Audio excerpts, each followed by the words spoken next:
Terima kasih Anda masih bersama kami dalam program kajian tafsir Al-Quran, yang dimana pada kesempatan program kajian tafsir Al-Quran kali ini kita telah sampai pada pembahasan Quran surat Al-Hajj ayat 17 yang tentunya kita semua akan belajar bersama guru kita tercinta Buya Yahya.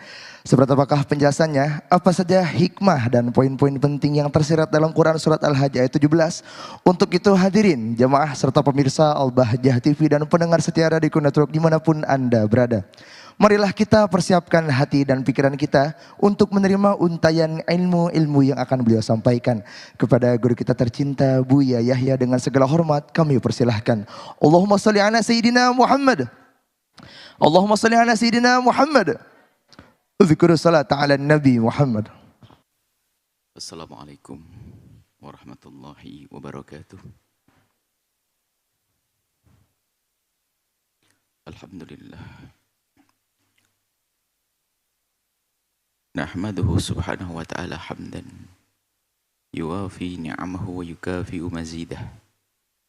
Ya Rabbana lakal hamdu kama yanbaghi li jalali wajhika wa 'azimi sultanika. Subhanaka la nuhsi thana'an 'alaika anta kama athnaita 'ala nafsik. Walakal hamdu wa lakal syukru 'ala dhalik. Allahumma salli wa sallim ala habibina sayyidina Muhammadin wa 'ala alihi wa ashabihi wa tabi'ina lahum bi ihsanin ila yaumiddin. Allahumma ya Rabbana 'allimna at-ta'wila wa faqqihna fid din. 'Allimna at-ta'wila wa faqqihna fid din. 'Allimna at-ta'wila wa faqqihna fid din. A'inna 'ala fahmi kitabik wa 'ala al-'amali bihi waj'alna ya Rabbana min ahlihi. Urzuqna ya Rabbana at-taubata qabla al-maut wasyahadata 'inda al-maut wal jannata ba'da al-maut. Amma ba'd. Yang sangat kami cintai, kami muliakan para perindu ridho Allah, pecinta Al-Quran, pecinta baginda Nabi Muhammad sallallahu alaihi wasallam. Alhamdulillah, puji syukur kepada Allah atas segala karunia-Nya yang amat-amat banyak. Di antaranya adalah kemudahan yang Allah berikan kepada kita saat ini untuk membaca firman Allah, mentadabburi firman Allah. Itu adalah nikmat. Ada sebagian hamba yang tidak diberi kesempatan oleh Allah untuk membaca firman Allah, tidak diberi kesempatan untuk merenungi firman Allah. Semoga Allah memberikan pemahaman kepada kita, pemahaman yang benar. Al-Quran satu, ayat yang dibaca satu, akan tapi kadang berbeda-beda pemahaman yang Allah berikan kepada hamba-hamba yang membacanya. Ada yang satu ayat difahami oleh satu orang dengan satu pemahaman. Ada satu ayat dibaca oleh orang yang lainnya menjadi ada dua pemahaman. Ada ayat satu yang dibaca oleh orang yang ketiga dengan 5 pemahaman dan seterusnya. Itulah lautan ilmu Al-Quran. Bahkan orang yang pertama membaca Al-Quran yang menemukan satu pemahaman, di saat membaca lagi ayat yang sama bisa saja menemukan pemahaman yang baru lagi, bukan pemahaman yang kemarin. Maka memohonlah kepada Allah, semoga Allah memberikan pemahaman kepada kita di saat kita membaca Al-Quran. Dan itu yang diperintahkan untuk tadabbur, merenungi firman-firman Allah subhanahu wa ta'ala. Dan inilah majelis tadabbur kita, majelis renungan, merenungi Al-Quran, merenungi firman-firman Allah subhanahu wa ta'ala. Kita masih di surat Al-Hajj. Kita sudah masuki ayat yang ke-17. A'udzubillahi minasyaitonirrajim. Bismillahirrahmanirrahim.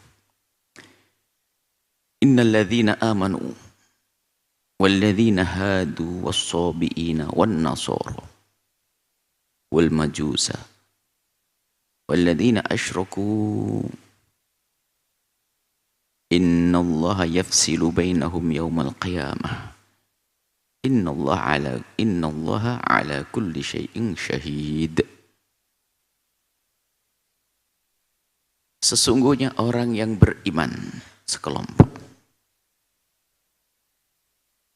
orang yang beriman. Kemudian walladzina hadu, dan orang-orang Yahudi.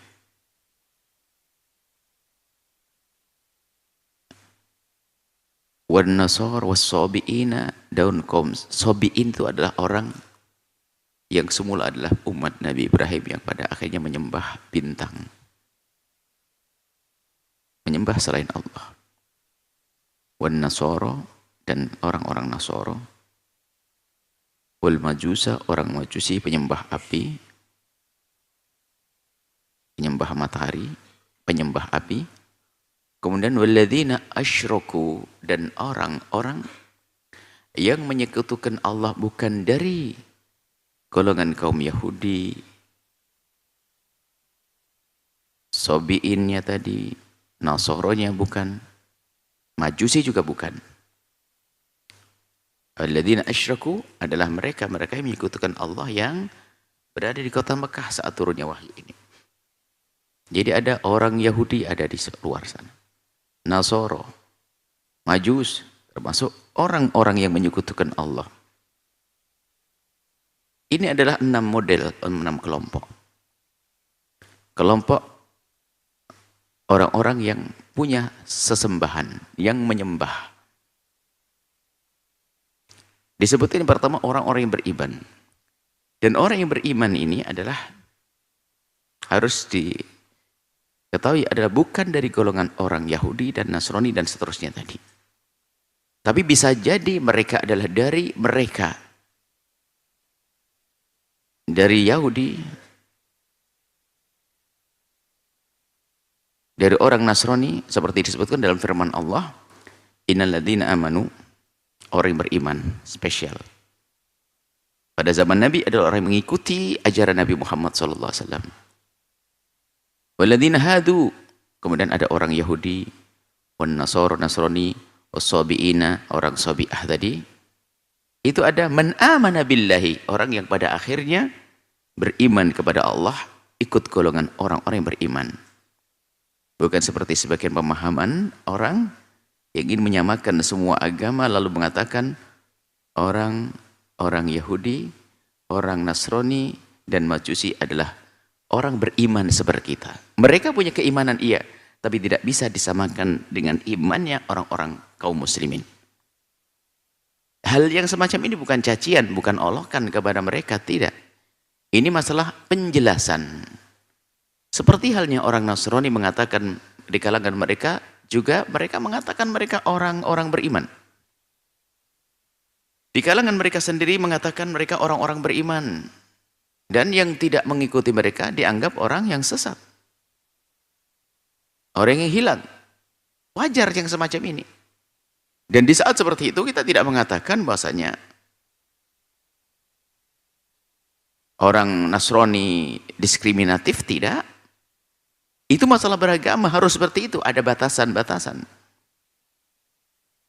Ada sebagiannya menggunakan ayat tadi yang ada di surat Al-Baqarah, ini kan surat Al-Hajj. Itu ada upaya-upaya sebagian orang yang memaksakan bahwasanya orang-orang Nasrani dan Yahudi itu masih dianggap orang yang beriman sama dengan kita. Iya, mereka punya keimanan, tapi tidak bisa disamakan dengan kita. Sehingga mereka masih dalam wilayah kafir. Dan menyebut kafir bukan cacian. Akan tapi kafir maknanya ingkar dengan kenabian Nabi Muhammad SAW. Jadi kalau menyebut orang Yahudi adalah kafir, orang Nasrani kafir, ini kafir makna yang ada di dalam Islam yang tidak menerima, tidak mengira Nabi Muhammad SAW. Ini bukan sebuah cacian. Cuman ada sebagian orang di akhir-akhir seperti membuat istilah baru, nggak boleh menyebut mereka orang kafir, sehingga di saat menyebut orang Nasrani kafir, seorang hal itu adalah seperti mencaci mereka. Oh tidak. Bukan cacian. Bahkan Al-Quran sendiri yang menyebutkan kafir. Lam yakunil ladina. Lam yakunil ladina kafarum in ahlil kitabi. Nah, ini kan orang-orang kafir dari ahli kitab sudah jelas. Artinya, kita harus juga biasa dengan kalimat yang ada di dalam Al-Quran yang sangat indah Al-Quran. Tidak ada perendahan kecuali memang manusia itu merendahkan dirinya sendiri. Nah, seperti itu. Jadi orang-orang Yahudi, Nasrani, Majusi itu adalah belum dianggap sebagai orang yang muslim menurut definisi Islam, menurut orang kaum muslimin. Kalaupun mereka punya definisi sendiri, ya tentu mereka orang beragama. Itu di wilayah pembahasan kita. Yang menjadi masalah adalah orang mencoba mencampur aduk. Seolah-olah orang yang mengatakan orang Nasrani adalah orang kafir, orang Yahudi orang kafir. Ini adalah termasuk cacian dan olokan. Anda yang tidak memahami makna ini. Kita sebut kafir itu maknanya ingkar kepada Nabi Muhammad SAW. Tidak harus Yahudi dan Nasrani, siapapun. Dan mereka pun juga boleh membuat istilah baru yang tidak percaya dengan cara beribadah mereka disebut kafir, ya sah. Yang menjadi masalah adalah sekarang ada semacam pengadu domba. Sehingga seorang muslim yang mengatakan orang Nasrani kafir, ini adalah punya kebencian dan seterusnya. Ini adalah adu domba halus. Sehingga kemarin orang Nasrani dengan orang muslim jejer berdampingan biasa, gara-gara disebut kafir, akhirnya baca Al-Quran ada kafir. Oh, saya disebut kafir oleh Al-Quran, berarti Al-Quran nggak benar, kan begitu. Ini makanya harus waspada. Jadi istilah kafir, bahkan orang muslim sendiri kadang disebut di dalam hadis Nabi orang kafir. Kafir nikmah, kufur nikmah. La in syakartum wal in kafartum. Kufur nikmah ada.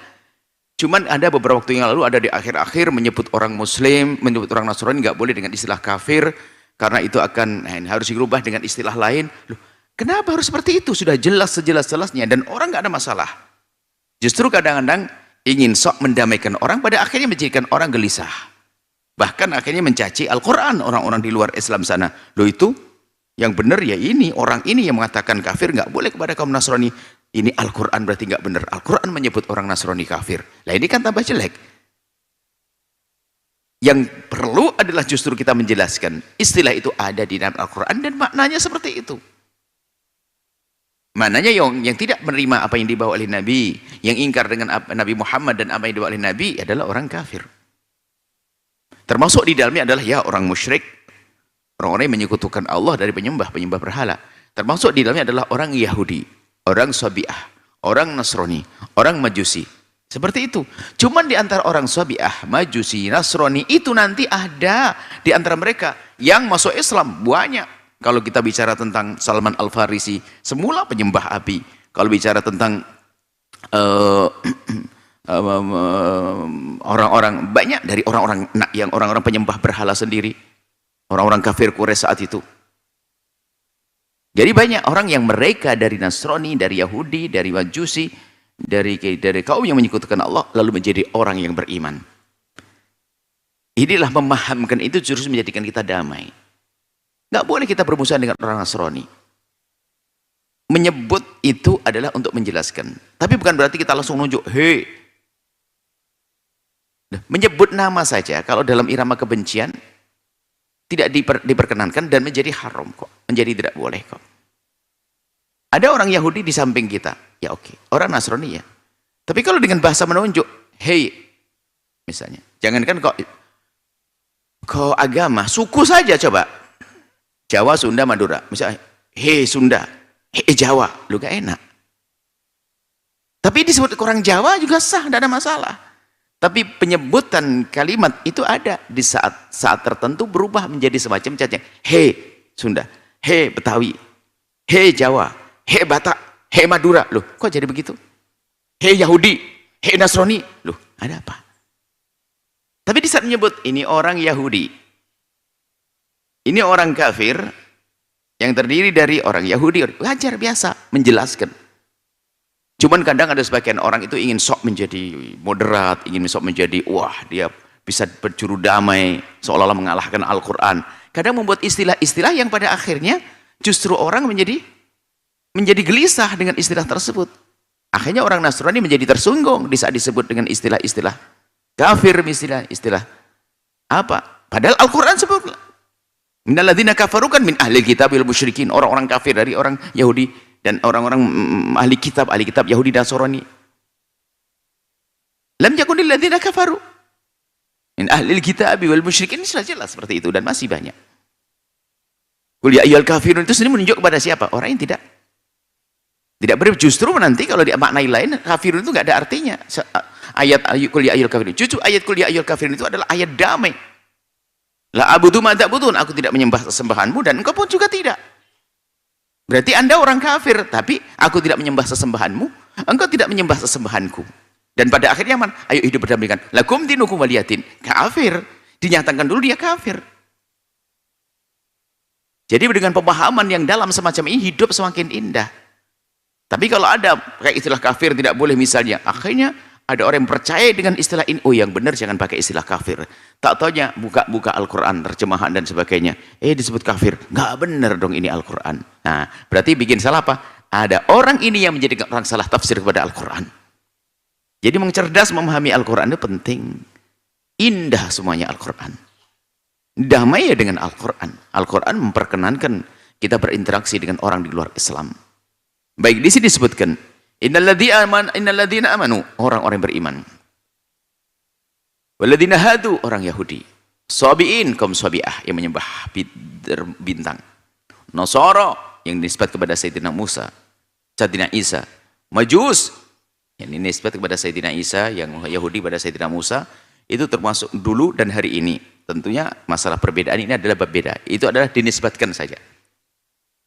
Kebenarannya itu adalah cek ilmiah tentunya tentang kembali kepada setiap agama itu sendiri. Apakah benar Yahudi hari ini adalah yang mengikuti Nabi Musa, Nasrani hari ini mengikuti Nabi Isa? Itu adalah masalah kajian ilmiah khusus.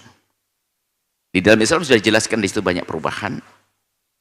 Banyak perubahan. Dan mengatakan itu bukan caci maki karena ada terbukti kok, kan begitu. Berbeda dengan Al-Quran, tidak ada perubahan. Kalau ada qiraah sab'ah sendiri bukan perubahan, bukan perbedaan. Di dalam Al-Quran nggak ada perubahan. Dan Al-Quran bisa dihafal. Bahkan orang yang tidak bisa paham bahasa Al-Quran bisa menghafalnya dan seterusnya. Namanya ijaz. Jadi kemukjizatan Al-Quran. Ijaz menundukkan orang yang ingin menentangnya. Ahli balaghah, ahli bahasa pun akan tunduk. Nah, ini kan pembuktian kebenaran satu mukjizat. Walladzina asyraku, dan orang-orang yang menyekutukan Allah. Jadi manusia dengan sesembahan masing-masing, termasuk orang beriman yang mengesahkan Allah, menyembah Allah, menerima yang dibawa oleh Nabi Muhammad. Innallaha yafsilu bainahum. Itu kehidupan di dunia dan kita wajib membuat damai di dunia. Nggak boleh gara-gara Nasrani di rumah kita lalu kita perangi. Oh enggak ada. Peperangan yang ada dalam Islam bukan karena urusan agama, akan tapi berbuat dolim. Dalam Islam nggak ada peperangan karena agama, nggak ada. Orang Nasrani diizinkan kok kafir dhimmi itu apa? Kafir, orang kafir yang dhimmi. Dhimmi itu sanjungan, jadi tanggungan kaum muslimin. Dhimmah, perlindungan kaum muslimin. Dhimmah. Bahkan kalau orang dikatakan ana fi dhimmati, anta fi dhimmati. Misalnya seorang kaya, seorang raja, kita datang ke raja mana, Brunei kayak, atau raja di Saudi, raja mana, atau teman-teman, anta fi dhimmati. Oh tenang, aman, aku ditanggung, dijamin. Jadi dhimmah ini sanjungan sebetulnya. Istilah kafir dhimmi, orang kafir di luar Islam yang hidup berdampingan dengan kita, tentunya dengan hak-haknya. Dia bisa menjadi orang kaya di sana, hidup indah dengan keluarganya, punya keturunan dan seterusnya. Itu yang ada di dalam Islam. Biarpun beda agama, maka kapan terjadi peperangan di antara kita dengan orang di luar Islam sana, terjadi kezaliman. Jangankan kepada orang di luar Islam, di dalam Islam sendiri kalau ada orang pengganggu, bughat, mengganggu ketentraman negeri, diperangi. Ya seperti itu. Akan tapi yang tidak bisa diselesaikan di dunia, mungkin kita sudah mengajak mereka untuk memeluk agama Islam. Mengajak mereka untuk memeluk agama Islam. Ternyata mereka tidak mau. Ya sudah, sebatas kita mengajak, menghimbau, menghimbau. Kalau ternyata tidak bisa, ya sudah. Bukan berarti langsung kita musuhi, enggak. Nanti Allah yang akan memberikan balasan. Ada nanti zaman, masa, atau saat akan ditegakkan keadilan saat itu. Innallaha yafsilu, ini ayat selanjutnya. Jadi tugas kita di dalam hidup ini menjalani hidup sesuai dengan apa yang Allah ajarkan kepada kita melalui lisan Nabi hidup baik bertetangga dengan orang luar Islam sekalipun, biasa. Dan seterusnya, adapun urusan agama, keimanan Allah, innallaha yafsil, Allah yang akan menjelaskan. Bainahum, di antara mereka. Yafsil menjelaskan, memisah. Ini golongan ahli surga. Nah, orang yang beriman ahli surga, selebihnya adalah masuk neraka. Itu di akhirat. Di sini bukan untuk caci maki, kau ahli neraka. Enggak, bukan itu. Bisa saja orang yang majusi hari ini, besok sebelum meninggal bisa masuk Islam, iman. Wal Islam yajubbu man qablah. Dan Islam akan menutup dosa-dosa yang lalu. Ada kalau ada orang kafir sepanjang hidupnya, tak tahunya hari ini mau mati, beberapa jam sebelumnya kok masuk Islam, dia hapus dosa masa lalunya kok. Itu kan Allah Maha Kasih. Innallaha yafsilu bainahum yaumal qiyamati. Allah yang akan membuat keadilan. Allah menunjukkan keadilan. Allah memisah, yafsilu, memisah. Kemana orang beriman akan pergi? Telah Allah siapkan balasan yang indah. Kemana yang tidak mau beriman pergi juga telah Allah siapkan. Maka kisah dunia ini adalah kisah kita berlomba-lomba menjalani hidup yang baik untuk menjadi pelestari di semesta ini. Melestarikan semesta, alamnya, manusianya. Dengan berbeda-beda agama, kita tidak boleh membuat keonaran di muka bumi ini. Innallaha ala kulli syai'in qadir. Sungguh Allah terhadap segala sesuatu maha. Innallaha ala kulli syai'in syahid. Allah yang maha tahu, menyaksikan semuanya. Jadi tidak ada yang salah. Kalau kisah keadilan di dunia, bisa saja saksinya ngantuk atau saksi bohong, sehingga bisa saja orang yang dihukum oleh seorang hakim yang adil ternyata hukumnya salah. Kenapa? Saksinya bohong. Bisa jadi memang, atau memang hakim yang tidak adil, bisa jadi. Tapi Allah Jalla Jalaluhu yang maha tahu perjalanan hambanya, makhluknya. Bahkan sebelum diciptakan, hingga perbuatannya di dunia, Allah maha tahu, syahid. Maka itulah keadilan yang seadil-adilnya. Yang Allah tegakkan nanti hari kiamat adalah keadilan yang seadil-adilnya.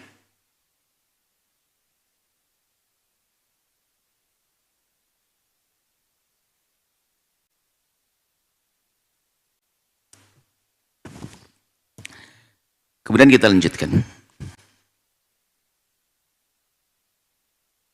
Alam tara anna Allah yasjudu lahu man fis samawati wa man fil ard. Wasyamsu wal qamaru wan nujumu wal jibalu wasyajaru wad dawabu wa katsirun minan nasi wa katsirun haqqa alaihil adzabu wa may yuhinillahu fama lahu min mukrim innallaha yaf'alu ma yasha.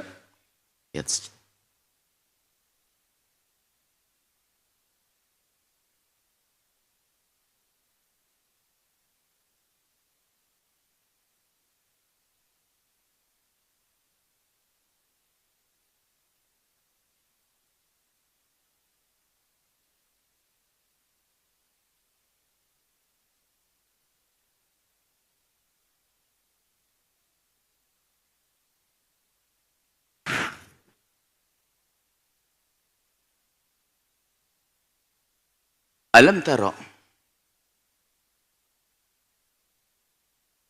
anna Allah yasjudu. Tahukah kamu wahai manusia, sekaligus pemberitahuan juga, ketahuilah anna Allah yasjudu lahu man fis samawati wa man fil ard. Telah sujud kepada Allah semua yang ada di langit, malaikat-malaikatnya. Waman fil ardi, dan semua yang ada di bumi. Semuanya sujud kepada Allah. Wasyamsu wal qamaru wan nujumu wal jibalu. Matahari, rembulan sujud. Nujumu, bintang ke bintang. Jibalu, gunung. Wasyajaru, pepohonan. Wadawabu, dan semua yang melata, yang berada merangkak di atas bumi. Wakatsiru minan nasi, dan dari manusia banyak yang ahli sujud. Jadi kalau kita mencermati sujud dulu. Sujud adalah sujud sesungguhnya. Akan tapi sujudnya sesuatu itu disesuaikan dengan keadaan sesuatu tersebut. Sujudnya pohon tentu beda dengan cara sujudnya manusia, tapi ia bersujud. Jangankan kok pohon, perbedaan sujudnya pohon dengan manusia sangat jelas. Manusia aja dengan manusia yang sama-sama manusia bisa saja berbeda loh sujudnya. Antara manusia saja kadang sujudnya berbeda. Anda orang yang keker, gagah, perkasa melakukan sholat, sujudnya normal, meletakkan jidat di atas tempat sujud. Tapi suatu ketika ada yang sakit, matanya mau jatuh kalau baik sujud. Sujudnya cukup merendah begini, kok sudah sujud kok. Atau di atas kendaraan sujudnya merundukkan kepala, sudah sujud kok. Itu dianggap sujud, iya sujud. Itu baru manusia ya, sama-sama manusia. Sudah beda-beda. Atau kemudian suatu ketika sudah nggak bisa semacam itu, sujud dengan pelopak matanya saja, memberikan isyarat sujud. Sampai sujud dengan melintaskan hati, orang sakit yang beneran.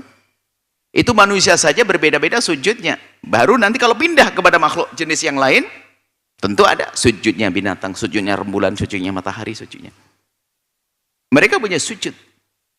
Hanya saja kita tidak pahami sujud mereka. Tapi sudah disebutkan sujud. Dan manusia sendiri kan bisa kita bayangkan. Beda-beda sujudnya manusia. Dan makhluk sendiri, memang Allah ciptakan, semuanya dia adalah untuk manusia. Di taskhir Allah tundukkan untuk kita. Kalau kita cermati ciptaan Allah itu kan ada beberapa tingkatan. Yang pertama paling rendah adalah benda padat. Ada padat, benda mati, mohon maaf. Sudah dari dulu gunung bentuknya begitu-begitu saja, batu-batu. Ada tingkatan yang kedua adalah jenis tetumbuhan.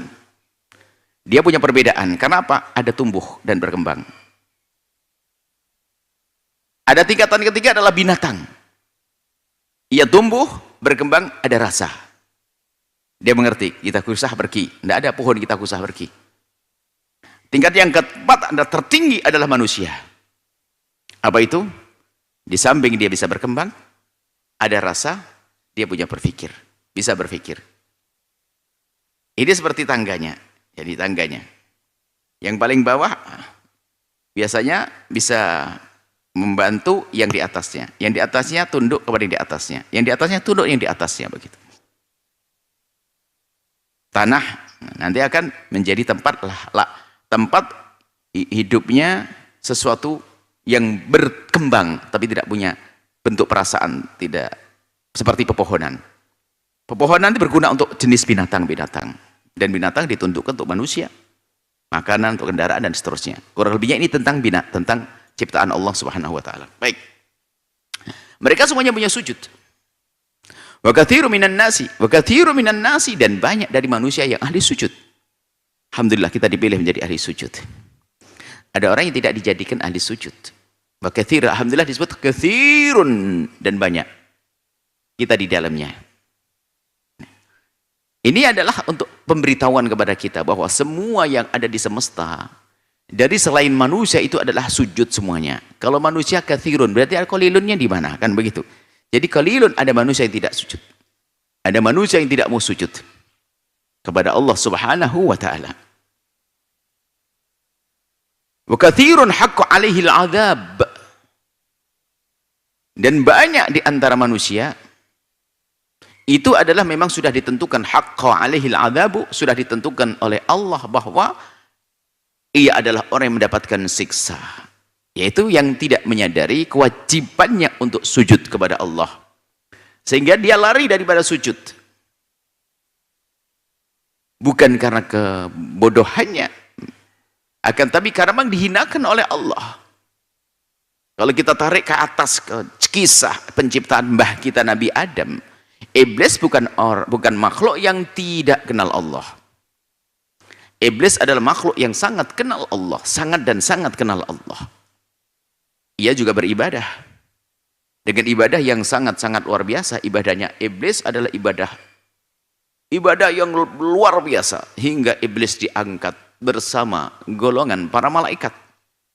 Digolongkan bersama golongan malaikat, iblis diangkat bersama golongan para malaikat.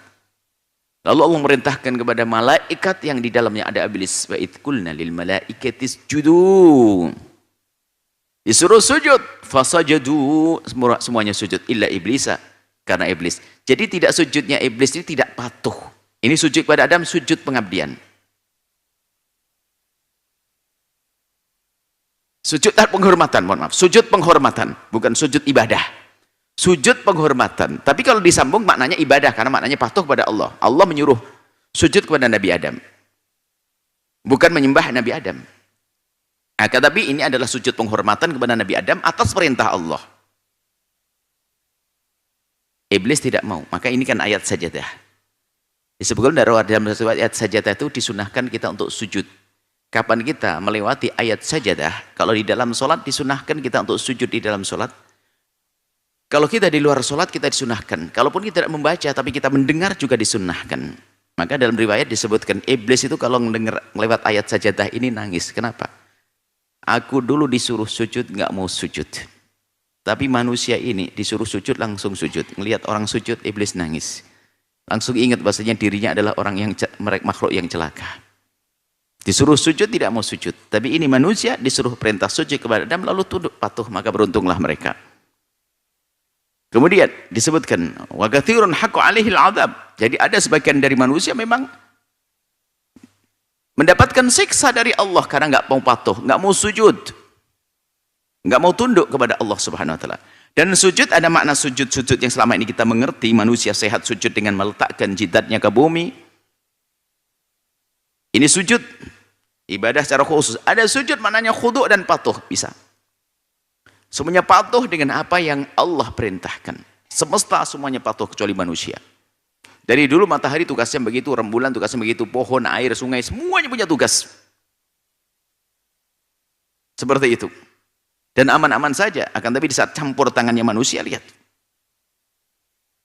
Hujan atau pepohonan yang ada di bukit-bukit untuk tumbuh. Untuk tumbuh punya fungsi, dia menjalankan tugas perintah Allah. Tugasmu ngapain? Tugasku ngapain gitu. Ya tugasmu wahai pohon adalah menjaga bukit-bukit agar tidak longsor dan sebagainya. Oke, betul. Di saat ada hujan nyantai. Tapi di saat ada olah tangan manusia, ditebangi pohon-pohon lah banjir, bawahnya longsor dan seterusnya. Ulah manusia. Selain manusia tunduk, khudu', patuh. Selain manusia patuh, manusia ini suka bikin ulah. Yang kathirun itu digolongkan kathirun. Banyak dari mereka haqq 'alaihil 'adzab, mendapatkan siksa. Karena ulahnya siksa di dunia kadang. Celaka di dunia. Membuat kerusakan di muka bumi. Mereka sendiri yang sengsara di dunia karena ulahnya. Dan juga sengsara nanti di akhirat. Waman. Barang siapa yuhinillahu. Famalahu mim mukrim. Maka dari itu kalau sudah orang itu, seorang manusia, dihinakan oleh Allah. Tidak dimuliakan oleh Allah. Diputuskan sebagai orang yang sengsara, famalahu min mukrim, maka tidak akan ada yang bisa memuliakannya. Tidak hartanya memuliakannya, tidak keluarganya memuliakannya. Ketahuilah akan terhinakan, nanti di padang mahsyar terhinakan, sampai di neraka terhinakan. Itu namanya orang yang muhan, orang yang dihinakan oleh Allah Subhanahu wa taala. Selagi dihinakan oleh Allah, tidak ada yang bisa memuliakannya. Tapi kalau seorang hamba dimuliakan oleh Allah, sejuta manusia, bahkan manusia sejagat ingin menghinakannya, tidak akan hina. Maka mulialah dengan Allah. Bukan mulia dengan kekayaan melimpah. Bukan merasa mulia dengan tahta. Bukan merasa mulia dengan jabatan. Merasalah mulia dengan zat yang maha mulia. Kalau mulia dengan Allah, maka tidak akan ada yang bisa menghinakannya. Innallaha yaf'alu ma yasha. Sungguh apa yang Allah lakukan adalah sesuai dengan kehendak Allah. Allah menghendaki fulan begini, Allah menghendaki ini begini, Allah menghendaki manusia itu begitu, Allah menghendaki kita untuk menjadi ahli iman dan masukkan surga. Allah menghendaki. Tidak ada yang terjadi di semesta ini kecuali atas kehendak Allah. Dan Allah menghendaki mereka yang tidak mau masuk Islam, Allah menghendaki mereka. Allah menghendaki orang-orang pilihannya menjadi kekasih-kekasihnya. Allah menghendaki manusia-manusia beriman untuk menjadi ahli surga. Baik, inilah yang bisa kami hadirkan pada kesempatan ini. Semoga Allah memberikan kepada kita pemahaman yang benar. Allah memberikan kepada kita keselamatan di dunia hingga di akhirat. Mudahkan kita untuk sujud. Sujud yang sesungguhnya. Dengan jidat kita sujud. Dengan badan kita sujud. Dengan harta kita sujud. Dengan tahta kita sujud. Dengan apapun yang Allah berikan kepada kita. Wallahu a'lam bissawab. Mari kita tutup dengan doa. Semoga Allah memberikan kepada kita segala kebaikan dunia akhirat. Alhamdulillah, Allahumma salli ala habibina Sayyidina Muhammad wa ala Sayyidina Muhammad. Allahumma ya Allah ya Rahman ya Rahim. Pandang kami dengan kasih sayang dan cinta darimu ya Allah. Berikan kepada kami segala kebaikan di dunia dan di akhirat. Ampuni orang tua kami dan guru-guru kami. Berikan kasih sayangmu kepada mereka ya Allah. Ya Allah, jaga hati kami. Jaga akhlak kami. Jaga kami ya Allah. Muliakan kami di dunia dan muliakan kami di akhirat. Ampuni kami. Dosa-dosa kami. Engkau maha tahu tentang kesalahan kami. Ya Allah. Ya Allah, buka pintu halal untuk kami. Agar terjauh kami dari keharaman. Cukupkan kami dengan yang halal darimu. Hingga kami tidak menengok melihat kepada yang haram ya Allah. Halal di mata. Halal di lisan. Halal di telinga. Halal di syahwat. Halal ya Allah untuk kami Allah. Dan kami mohon ya Allah, jadikan kami hamba yang saling mencintai karenamu ya Allah. Jauhkan kami dari fitnah, kebencian, kedengkian, dendam di antara kami. Jika ada orang berbuat salah kepada kami, menyakiti kami, zalim pada kami, aniaya kepada kami, memfitnah kami, menggunjing kami, ampuni mereka ya Allah. Ampuni mereka ya Allah. Ampuni mereka ya Allah. Ya Allah, jangan hukum mereka karena mereka umat kekasihmu Nabi Muhammad. Dan kami mohon, kirimkan kepada kami hambamu yang tulus dan ikhlas. Ahli surgamu yang bisa berjuang bersama kami. Dan kami mohon ya Allah, jadikan kami bersama mereka ya Allah. Jangan tinggalkan kami. Dan berikan kepada semua yang telah berjuang bersama kami segala kebaikan di dunia dan di akhirat. Kebaikan di dunia dan di akhirat ya Allah. Untuk diri dan keluarga mereka ya Allah. Ya Allah jaga negeri ini. Jauhkan dari percekcokan perselisihan. Jaga rakyat ini. Jaga ya Allah bangsa kami ini Allah.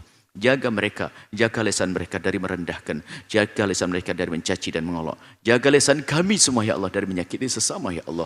Engkau maha tahu tentang keadaan kami lemah. Ya Allah saat ini ya Allah godaan besar di antara kami. Adu domba, permusuhan ya Allah. Akan tapi kami mohon, jadikan kami juru damai di negeri ini. Jadikan kami juru damai di negeri ini. Jadikan kami juru damai di negeri ini Allah. Kami mohon ya Allah, panjangkan umur kami dalam ketaatan serta sehat walafiat. Berikan kepada kami semua ya Allah husnul khatimah.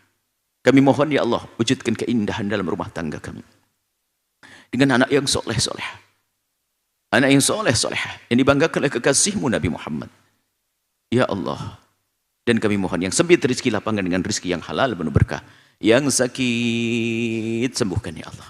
Yang sakit sembuhkan. Yang sakit sembuhkan. Yang punya hutang mudahkan kami dalam bayaran hutang-hutang kami ya Allah. Yang berdosa ampuni. Berikan kesadaran untuk bertobat. Berikan kepada kami semua husnul khatimah. Mati dalam keadaan iman, dan kami mohon ya Allah, jadikanlah ucapan kami di akhir hayat kami kelak. Saat Engkau hendak mencabut nyawa kami ingin saat itu ya Allah, hati dan lidah kami mampu mengucapkan kalimat agung dan mulia. La ilaha illallah Sayyidina Muhammad Rasulullah. La ilaha illallah Sayyidina Muhammad Rasulullah. La ilaha illallah Sayyidina Muhammad Rasulullah sallallahu alaihi wasallam. Rabbana atina fid dunya hasanah wa fil akhirati hasanah wa qina adzabannar. Wa sallallahu ala Sayyidina Muhammadin wa ala alihi wasallam. Alhamdulillahirabbil alamin. Al-Fatihah.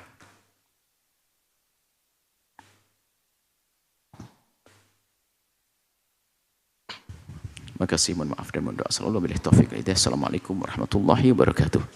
Waalaikumsalam warahmatullahi wabarakatuh. Syukur jazilan kami haturkan kepada guru kita tercinta Bu Yaya. Baik hadirin jemaah serta pemirsa Al-Bahjah TV dan pendengar setia Radio Network dimanapun Anda berada. Demikianlah majelis kita pada kesempatan kali ini dan jangan lupa tetaplah istiqomah untuk mengikuti program kemuliaan lainnya dalam program kajian kitab Mukhtasar At-Targhib wa Tarhib yang rutin diselenggarakan setiap Ahad pagi di Aula Utama Lembaga Pengembangan Dakwah Al-Bahjah Cirebon, disiarkan langsung oleh Al-Bahjah TV dan juga Radio Network dari berbagai kota. Dan akhirnya saya Sangga Hudaya Bustakur yang bertugas mengucapkan syukron jazilan atas segala perhatian Anda. Mohon maaf dan mohon doanya selalu. Mari kita tutup majelis yang mulia ini dengan pembacaan doa kafaratul majlis. Subhanakallahumma wa bihamdika asyhadu an la ilaha illa anta astaghfiruka wa atubu ilaik. Assalamualaikum warahmatullahi wabarakatuh.